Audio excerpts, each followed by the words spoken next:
What is up, everybody out in the collective world? I am back with I guess this is my first official podcast. If you saw my first video, I released it on Facebook and had some links and some other social media platforms, directing people to the video that was on Facebook. It's still up on Facebook, Esoteric Nomad. Yeah, check it out if you didn't check out that one. It kind of is sort of a precursor about what I feel like I'm trying to do and what I'm about. And for those who are hearing this podcast for the first time and not seeing my video, welcome all the same. I go by Esoteric Nomad.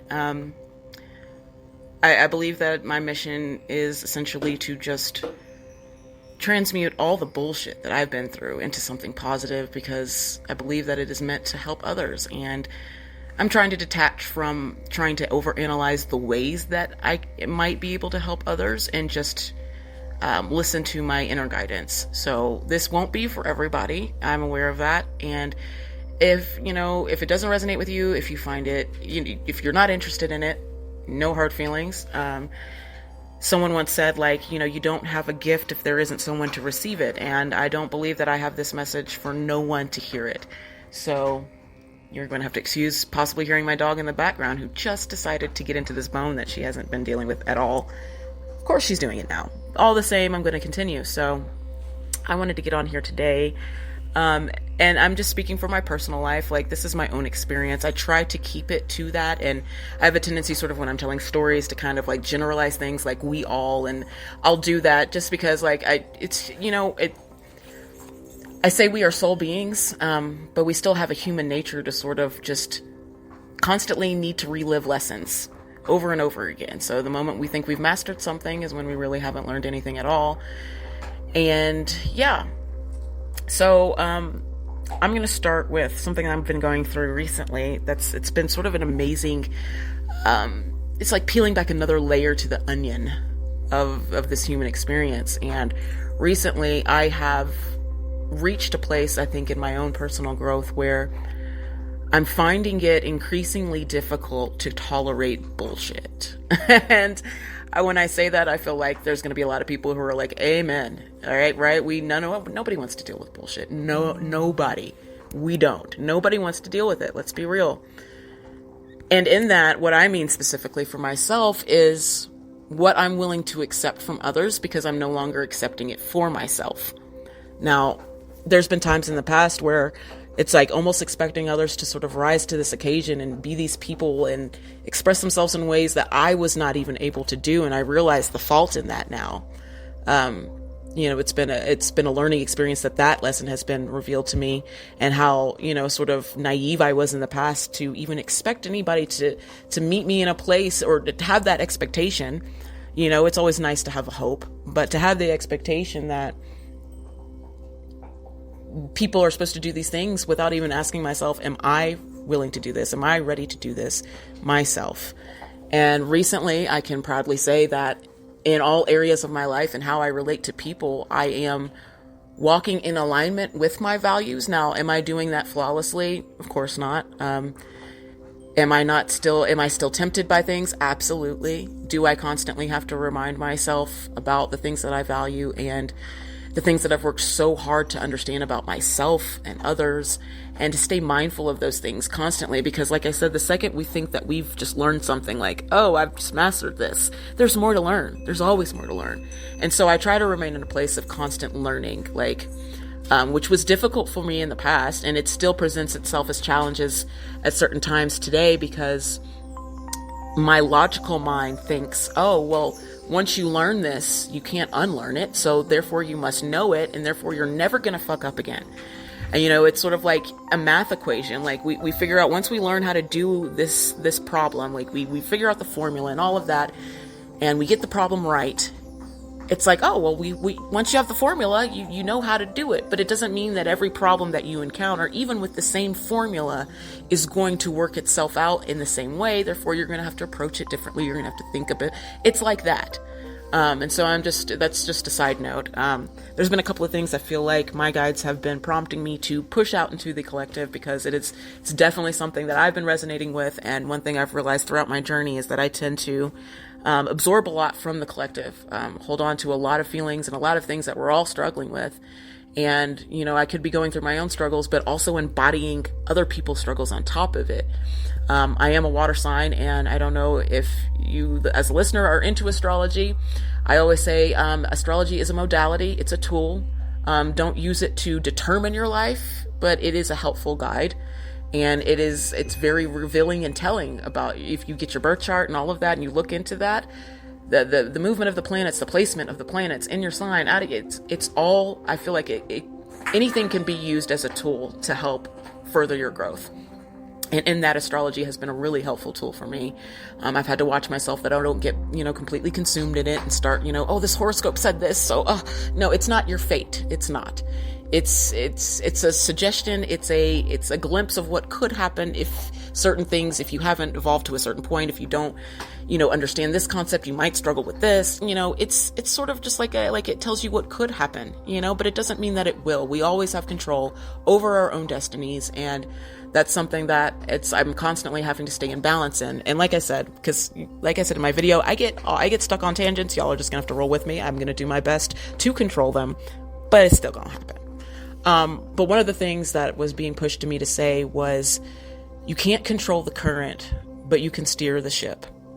And in that analogy, how I interpreted it in my own life is, so many times I am questioning why something is happening. Why am I being pushed in this direction? Why is all of this occurring around me? What is the purpose? It's something about our human nature, I think. I know it's something about my own nature that I tend to question the why, because it's often helpful to know why, right? It's a balance. Once again, as it is with everything, it's a good thing to ask why. It's helpful to learn, how and why things happen, because it can help us in our future endeavors and making decisions.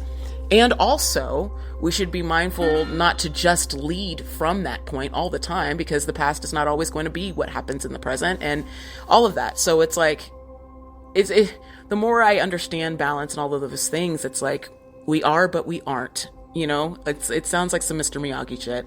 I promise you, I get it. It's confusing. It's mind-boggling for my human mind to comprehend. I feel like my soul wants to understand so many things that my physical body and my brain is just like trying to catch up to understanding. So it's a work in progress, but I am learning the balance in everything.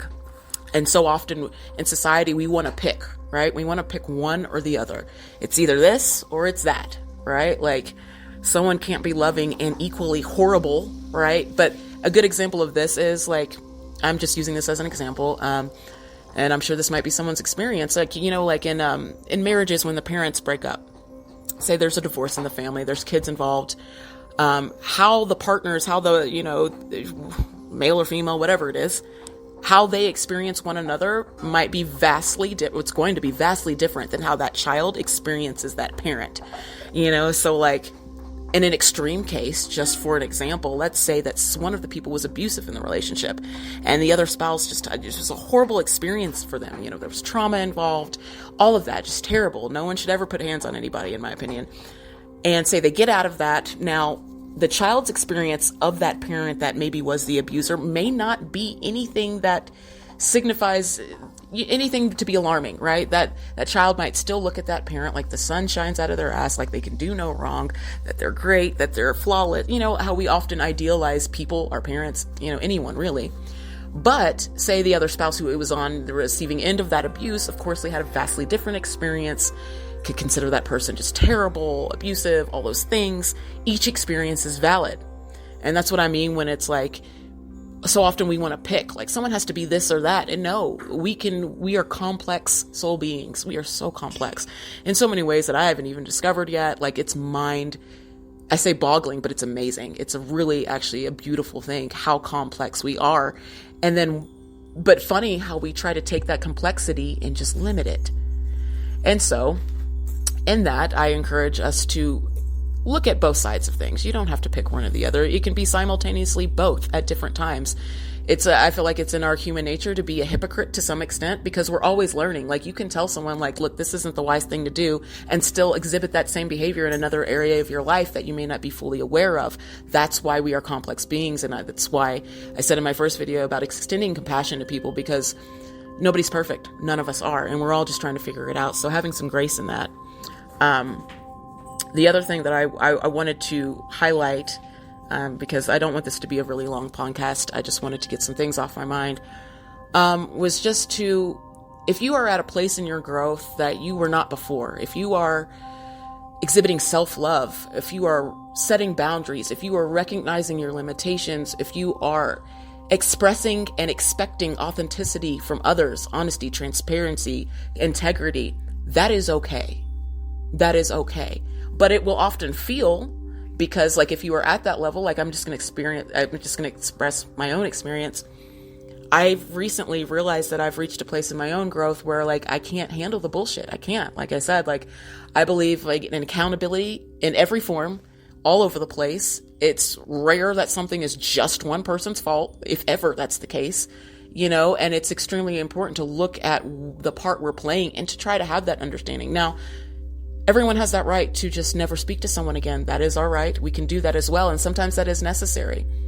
But we also, with the balance, it's often necessary to cut ties with people. And it's also often necessary to look at why we're cutting ties with people, to see if maybe we're avoiding an area in our lives where we could grow. If we have a history of just sort of, the first sign of upset, just, it doesn't surprise me. They did this, like maybe that's a pattern that we need to examine. That could be something we're doing that we're not conscious of.